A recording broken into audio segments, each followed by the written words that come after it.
smorgasbord of soccer, basically from the moment that you get up to the moment that you go to bed, if you go to bed.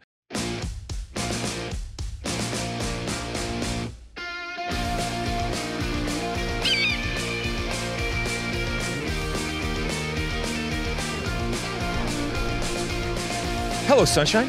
I'm Alexi Lalas, and welcome to the State of the Union podcast, where we look at the beautiful game on and off the field through the lens of red, white, and blue-colored glasses. Special show today as we take you through a kind of a primer for the upcoming summer of soccer that will see us here at Fox broadcast overlapping major tournaments in the form of the 2024 Euros from Germany and the 2024 Copa America from these here United States. But first, joining me as always, my friend, my colleague, my guiding light, David Mosse, a soccer savant and a Fox soccer researcher and writer extraordinaire.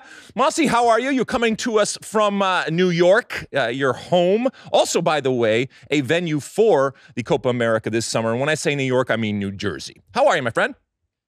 I'm doing well. I noticed you're wearing a Colgate soccer shirt. Did you lose a bet to Rob Stone? Man, he is he and these Colgate Mafia, everywhere I go, airports, in bars, in hotels, there is a Colgate person everywhere we go. The Colgate head coach was kind enough to give me this little swag, so I thought I'd sport it today. Hey, listen, this summer is, we've been talking about it a lot, and it's almost upon us here. It's going to be fun. It's going to be fun from a entertainment perspective for all of the soccer fans out there, or soccer fans that are coming to the United States and obviously over in Germany, but also from a viewer perspective with this smorgasbord of soccer, basically from the moment that you get up to the moment that you go to bed, if you go to bed. Just in general, first off, have you ever done two overlapping tournaments? Not of this magnitude, no. So this is a new one for me. I'm very excited about it. We have as many as 5 games in one day. But yeah, couldn't be more thrilled to be working both of them. Now, you say excited. Are you, because you get pulled in a lot of directions just in one tournament. I can't imagine for 2 tournaments. Are you worried that you are going to be used in a way where you are going to have problems giving everybody what they need and what they want? No, I'll get through it. During the group stage of both tournaments, I might have to sit out a podcast taping or 2, which I already did in Qatar, and you were able to steer the ship fine without me. So don't be surprised if that happens. But for the most part, I think I'll be okay. Listen, you're gonna be just fine. All right, listen, these 2 tournaments, Euros 2024 from June 14th until July 14th, 24 teams. 10 different venues when it comes to Copa America 2024 from June 20th to July 14th, 16 teams, 14 host cities, as I mentioned, New York being one of them, over there in New Jersey. It's going to be fun. Which tournament shall we start? Because in the morning when you get up, if you are watching it here in the United States, it will be the Euros starting your day off and then segueing right into all of the Copa America action. So which one do you want to start with? Let's start with the Copa America since it's taking place here and it involves the United States. Okay. How should we do this? You want to do, first off, can you explain to people, because I think it's important, what Copa America means? And obviously with your Brazilian background, the U.S. team, when it comes to the men's national team, we have played in multiple Copa Americas. I personally have played in multiple Copa Americas. It's an incredible tournament, but how important and how relevant is it to soccer fans that are from CONMEBOL down there in South America, or just in general in terms of where you rank this type of tournament? Well, it's the oldest international competition. The first edition was way back in 1916, hence why the 2016 edition here in the United States was the Centenario, they called it. And that was the only previous edition to take place in the United States. And now we have another one this summer. So you do have this added wrinkle of CONMEBOL and CONCACAF teaming up. And yeah, on top of regional bragging rights, it can serve as a great springboard for the World Cup. As we saw in the last cycle, Argentina won the Copa America. We televised it in the summer of 2021. They beat Brazil in the final at the Maracanã. And then a year and a half later, there they were lifting the World Cup trophy in Qatar. All right, well, let's look at it, and this is what I did. We talked about having kind of your favorites or your favorite teams, and I basically did a tier 1 and tier 2. For the Euros, I did a tier 1, 2, and 3, but as we mentioned, Euros are 24 teams, Copa America is 16 teams. There's so many stories that are going to be at play this summer. We're going to tell all of them, and again, this is just a primer here. The biggest, and certainly not the least of which when it comes to the stories, is obviously Messi, coming off of winning a World Cup and in his backyard playing in the Copa America for Argentina and what happens. So it doesn't take a genius or anybody that's on this show to tell you that as far as my tier 1 favorites, where you're going to win some money, but not a lot of money if you're picking Argentina, Brazil, and I threw Colombia in there. And then tier 2, where you win a little bit more money, I'm talking about USA, Uruguay, and Mexico. And then if I had to pick dark horse types of things where you would win a lot of money, but the chances are slim, I'm looking at a vino tinto when it comes to Venezuela or maybe in Ecuador. Agree or disagree when it comes to those? Yeah, I think Argentina are the overwhelming favorites to repeat. They're looking to replicate the run that Spain had from 2008 through 2012, where they won 2 regional titles and then a World Cup title in between. And I think they're more than capable of doing it. Not only are they the best team, but I think they got a favorable draw. The next 4 best teams in the tournament are in the other side of the bracket, which I would say are Brazil, Uruguay, Colombia, and the United States. So I think Argentina have virtually a free run to the final. I would be shocked if they're not at Hard Rock Stadium in Miami on July 14 playing for the title again. All right. So as you can see, we have these 4 different groups. You mentioned Group A: Argentina, Peru, Chile, and Canada. I don't think Argentina is going to have a problem when it comes to Group A. My dark horses when it comes to Venezuela and Ecuador, would you add any or take any away when it comes to those? No, I buy that. I'm high on Ecuador. They have the former Qatar coach, Felix Sanchez, at the helm, and they have some remarkable young talent. I love this kid, Kendrick Paez, who's going to be heading to Chelsea when he turns 18. He's 16 now, phenomenal. I still love Moises Caicedo, though he's had an up-and-down season at Chelsea. Hincapié at the back, terrific season with Leverkusen, helping them win the Bundesliga title. And then you still have Enner Valencia up front, knocking in the goals. We know what he's done in World Cups over the years. So I like that team a lot. I could definitely see them making a run. All right, let's transition to some players that we are watching. Obviously, I already mentioned Messi, and all eyes and focus, rightfully so, are going to be on Messi. He is blockbuster, as we have said time and time again, and his quest to win Copa America, yet another Copa America, defend Copa America, and obviously with what's happening relative to Argentina and him winning the World Cup. And by the way, what's happening potentially for him in his backyard yet again in 2026 with the World Cup. A lot of eyes are going to be on him. Vinny Jr., as young as he is a bona fide star. Mosse can talk for hours and hours about what Brazil is and what Brazil isn't. I am much more bullish on this Brazil team than I think my good friend Mosse is, but I'll let him explain. And then the third one would be Christian Pulisic. Now, those are kind of the older, more established, even though some of them are certainly young, but these are big household name stars types of things. When it comes to the young ones, Endrick, when it comes to Brazil, 17 years old. You mentioned Kendrick Paez from Ecuador, Independiente, 17 years old. And even an Alejandro Garnacho from Argentina, 19 years old, although we've seen him using these types of tournaments as platforms to show yet again how important they are and how they are worth the price of admission. Any other ones that you would mention there, Mosse? Well, I just want to talk about Vinicius Jr. for a minute because he is now the most relevant South American player in European club football. He starts for Real Madrid. He's already scored the game-winning goal in the Champions League final, and yet he has struggled to replicate his Real Madrid form for Brazil. And this summer is going to be very fascinating in that regard because you don't have Neymar there, so there's no excuses. There has been this thought that when Neymar's there, Vinicius defers to him too much, but we know the spotlight is on Vinicius this summer, and if he's ever going to step up and show that he can be the man for Brazil, it needs to happen now. And then you mentioned Endrick, too, a 17-year-old that's going to be heading to Real Madrid next season. Him and Kendrick Paez are squaring off in the Copa Libertadores group stage. Independiente del Valle and Palmeiras are in the same group. They played a great game recently in Ecuador. The Palmeiras won 3-2. They both scored in that game. So that's going to be fun, too, to have both of them in this tournament, 2 of the stars up and coming in the world game.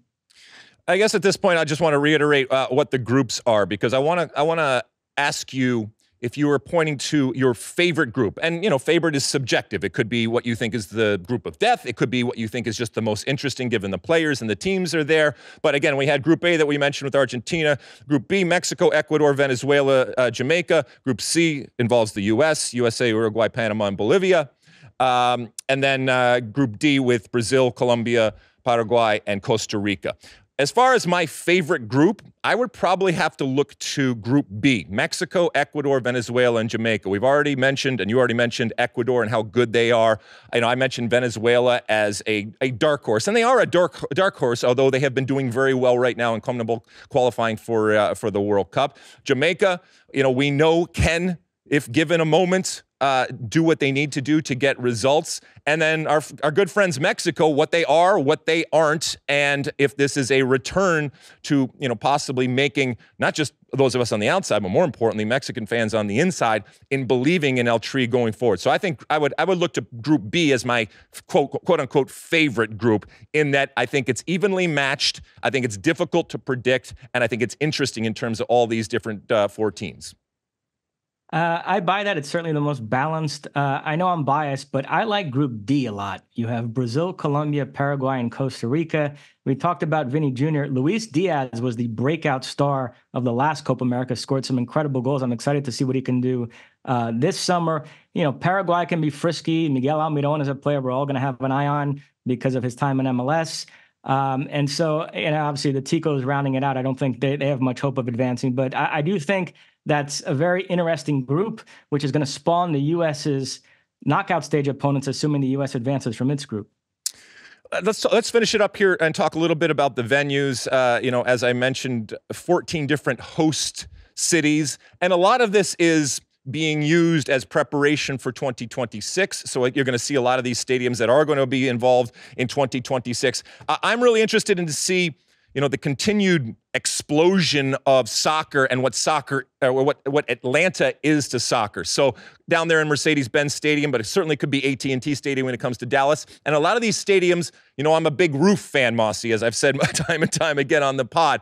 I'm really interested to see how these roofed stadiums evolved relative to soccer. Now, we're not going to see the final product, literally the final product, when it comes to the grass on these stadiums that will be used in 2026. A lot more money, a lot more time, a lot more expense, and resources are going to be put into making that of World Cup quality. But it is a proving ground. It is a test type of phase for a lot of these stadiums in terms of having these big international games, obviously in indoor environments going forward. So I'm going to say Atlanta Mercedes-Benz Stadium, which, by the way, hosts Argentina, Canada, and our U.S. team playing against Bolivia.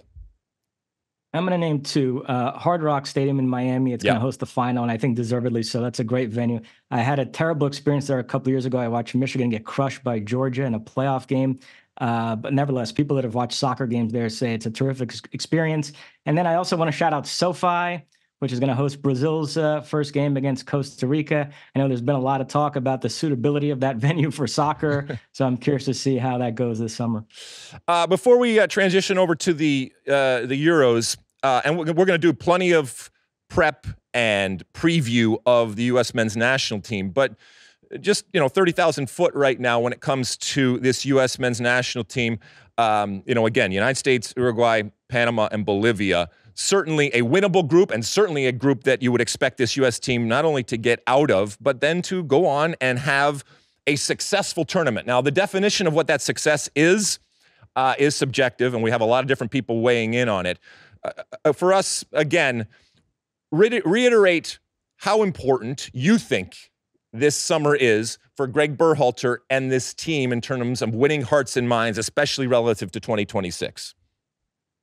I think it's very important for sure. If they were to go out in the group stage, I think Greg Berhalter might lose his job over it. If he gets to the knockout stage, no matter what happens from there, I think he'll be okay. But you do want a deep run to get Americans believing in this team. And I just want to say, the U.S. plays Colombia in a friendly right before the tournament, and they could face them again in the knockout stage. Colombia is unbeaten in 21 games right now. They're coming up on their record of 27, which they set in the early 90s under Francisco Maturana, that great team with Valderrama, Rincon, Asprilla, Leonel Alvarez, Andres Escobar, et cetera, a team that you're very familiar with because you faced them in a World Cup 30 years ago. It'd be pretty amazing if Colombia and the U.S. end up squaring off again in a major tournament 30 years later. But this is so important in terms of the progress and the evolution of this team.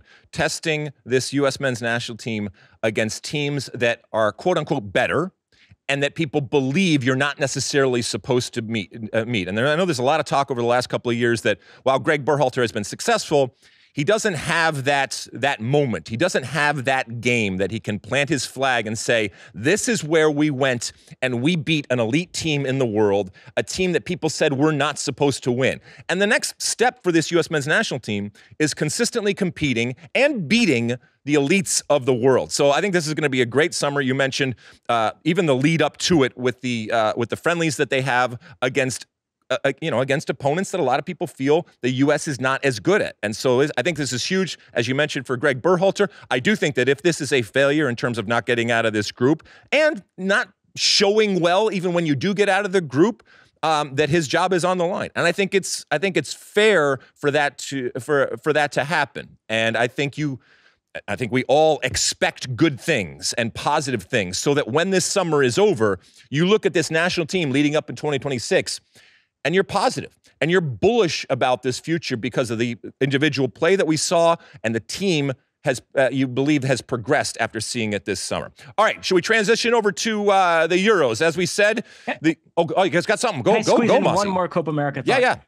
If we could do a favorite coach in the tournament, mine would be Marcelo Bielsa. As you know, I'm a Bielsa groupie.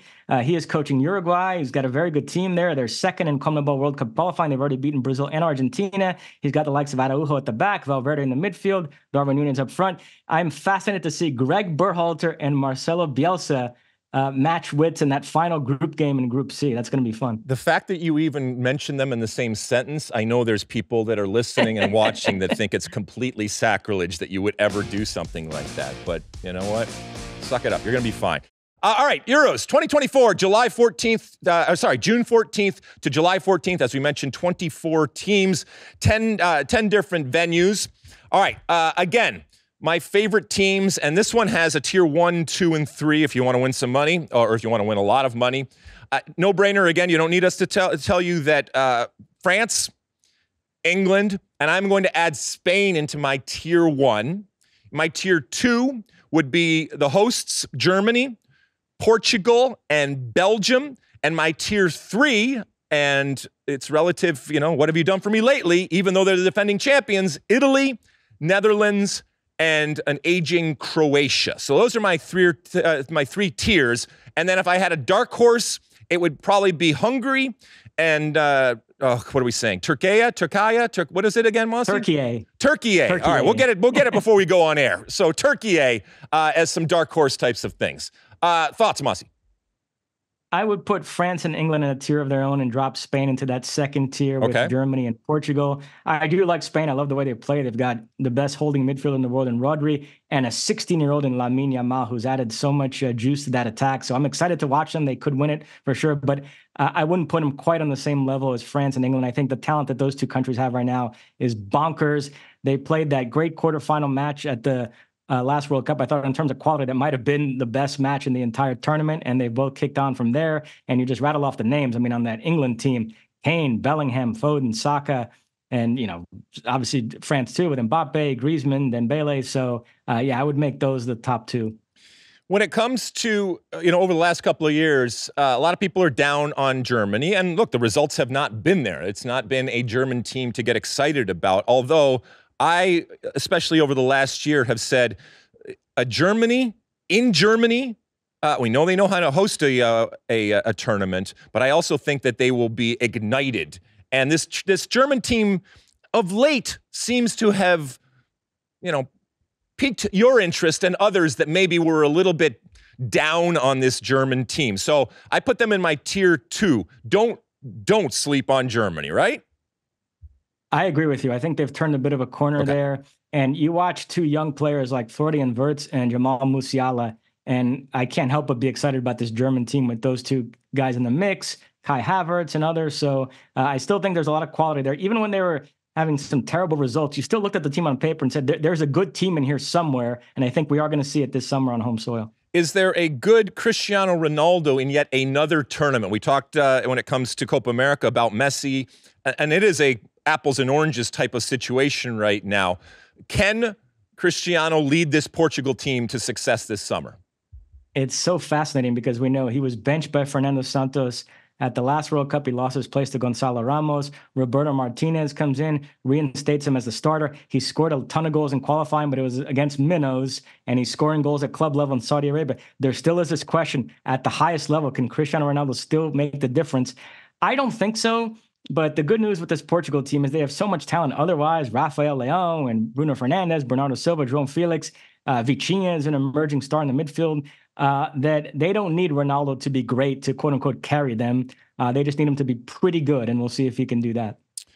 All right, let's go to some players. You already mentioned a bunch of them. When it comes to the established, not necessarily old, but established stars out there, you're talking Mbappe, obviously. You already mentioned Bellingham and Kane. When it comes to England, De Bruyne, these types of players. By the way, Mosse, when I've asked this question, and the pendulum kind of swings back and forth. When it comes to only promoting one player from England, who is it? Who are you going with, Kane or Bellingham? Now, not because you like them or necessarily, but if you have your Fox hat on and you have to get the most bang for your buck out there, what image are you putting up there on that screen?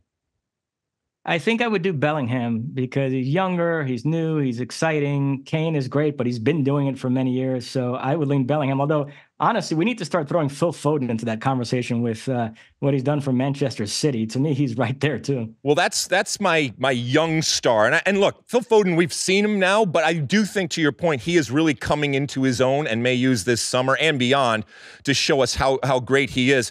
You mentioned Lamine Yamal from Spain, certainly one of those young players to watch. Florian Wirtz from Germany. And you mentioned the Portugal team, Antonio Silva, because I got to go give a little bit of love to some defenders out there from a defensive standpoint from Portugal and Benfica there.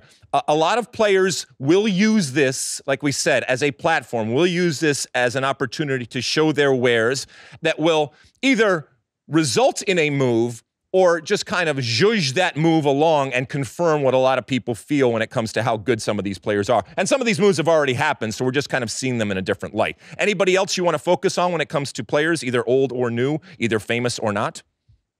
As far as young up-and-coming players, I love this Maino on Manchester United. If Gareth Southgate has the courage to make him that third midfielder alongside Bellingham and Rice, I think he could be a real emerging star in this tournament. And then all the other guys you mentioned, I agree with. Lamine Yamal, Florian Wirtz, Jamal Musiala. I think they're all candidates for that. Yeah, I think we're going to see some incredible young talent. You know, you mentioned Hungary as a potential sleeper. Szoboszlai is a player I really like for Liverpool. And then Georgia are in this tournament. They're in Portugal's group. Kvaratskhelia, for Napoli, I think it's a terrific player as well. I'm excited to watch him.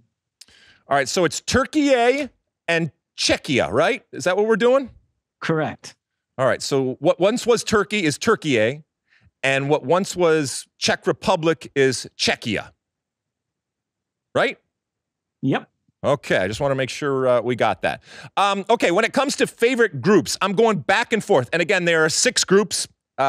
Germany, Scotland, Hungary, Switzerland in Group A. Spain, Croatia, Italy, Albania in Group B. Let's see. Slovenia, Denmark, Serbia, England in Group C. Poland, Netherlands, Austria, France in Group D. Belgium, Slovakia, Romania, Ukraine in Group E. And F group is Turkey,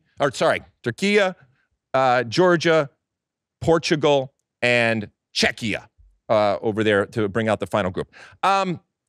Geez, this is difficult. I mean, just from a geopolitical type of standpoint, to have the Ukraine in this tournament is going to be interesting down there in ABCDE in Group E over there. We'll see what ends up happening there relative to what the events are in the world. But it's down for me between Group B and Group D. Group B, I think I'm going to go with because it has Spain, Croatia, Italy, and Albania. 3 of FIFA's top 10 teams in one group. And look, I know Albania, not a lot of people know a whole lot about Albania, but they are there for a reason. They could be spoiler. And as Mosse, I think you mentioned in some previous pods, this tournament has shown in the past that it can be ripe for surprise, that it can be ripe for Cinderella. But my favorite group, and I think, again, it's relative to the quality within the group, is going to be Group B. How about you, my friend? Yeah, I'm going to go with Group B as well. You mentioned Albania. I keep thinking back to the 2014 World Cup. Remember when you had Costa Rica in a group with England, Uruguay, and Italy? Everybody thought they were going to be roadkill, and they ended up topping the group. And yeah, the Euros, unlike the World Cup, where we've never had a Cinderella champion, in the Euros, we've had a couple, Greece in 2004, Denmark in 92, so you never know. And Albania, incidentally, are coached by a Brazilian, Silvinho, so I was going to have my eye on them anyway, and then they landed in a group that's going to be absolutely fascinating to see what they can do. And the fact that Italy, 4-time World Cup winners and reigning European champions, are flying as under the radar as they are probably considered the 3rd best team in this group behind Spain and Croatia. That's interesting to me. You've got Luka Modric, probably his last go-around with Croatia, and Spain, who we've talked about with Lamine Yamal, Rodri, and others. So, yeah, you could make a case for Group D, the one with France, Netherlands, Austria, and Poland, but I am going to go with Group B as the most fascinating. Yes, you're a smart man. Okay, the venues, as we mentioned, there are, let's see here, 10 different venues around Germany. I'm going to go with Gelsenkirchen. Over there at the Veltins Arena where Schalke plays. And again, I'm a lover of roofs. That's just me, okay? So if a stadium has a roof, it's already better in my book. The future of stadia is roofed, my friends. And I know it costs more, but it makes a difference. And obviously you can play year-round and you control the environment. And who doesn't want a pristine, ideal environment for a great tournament like this, or any game for that matter? Look, I love me a game in rain or snow or any other type of difficult weather. But let's be honest, it's a whole lot better to watch a game when you are comfortable. So I'm going to go with the Schalke Stadium there in Gelsenkirchen. You, Mosse? I'm going to mention 2. I know it's a boring one, but Berlin's Olympic Stadium is so iconic to me. It's hosted World Cup finals, Champions League finals, so it's going to host the final of this tournament. I'm excited about that. Ever since I watched that Netflix documentary, The Bomb in the Cold War, it sent me down a Berlin rabbit hole because of the Berlin Wall and all the rest. So fascinated to have that city in the spotlight this summer. And also Dortmund Stadium, which I call Signal Iduna Park. I think UEFA calls it BVB Stadion. That's going to host one of the semis. It's such a great venue. We covered the Bundesliga for many years, the Yellow Wall, and now we're going to see it in an international tournament, so I'm excited about that as well. If I had to take all of David Mosse's money right now, so it's not about the heart, okay, it's about the head and it's about the wallet. Give me who is winning the Copa America and who is winning Euros. Argentina, Copa America, and England Euros. It's coming home. Oh, wow. All right. Interesting. I am going to go with your Brazil, my friend. I think I'm going to go with your Brazil. I want to go with the U.S. Again, they're my second tier, and they could certainly do some things. Yeah, I'm going to go with Brazil, and then I'm going to go with the French. I'm going to go with France for the Euros. We will be, as we said, broadcasting from morning until night, all through the day, all sorts of different content when it comes to what we do on linear over there on Fox and FS1, but also what we do here on digital, constantly with shows, preview shows, halftime shows, post-game shows. The State of the Union will be flying with Mosse most of the time, although, as we said, he gets pulled in a lot of different directions, so every once in a while he'll have to dip out, but it's okay. We expect that, and we know that. But we'll be doing all sorts of different shows. We'll have people here in Los Angeles, in our studios here. We will have people, obviously, on the road when it comes to all the different games over in the U.S. We will have people on the road when it comes to the games over there in Germany. We will have all sorts of stars that will be with us, including, as we mentioned in previous pods, our good friend Carly Lloyd, and our new colleague when it comes to Giorgio Chiellini, and so many more that you will hear as we lead up to this tournament. We're really excited about it for this summer with Copa America and the Euros. Unprecedented in terms of the amount of games and this buffet that is being handed to soccer fans over here on Fox. So we're excited about it. Again, just a little primer to get your to whet your appetite as we get ready for this summer of soccer. Anything before we go, Mosse? That's it. All right, keep downloading and reviewing and subscribing and doing all the different things that you do. And we need you hydrated, okay? We need you fed and hydrated because we need you to last. Because as a great man once told us, a tournament in the summer is not a sprint, it is a marathon. And we need you there start to finish. Okay, until next State of the Union, size the day.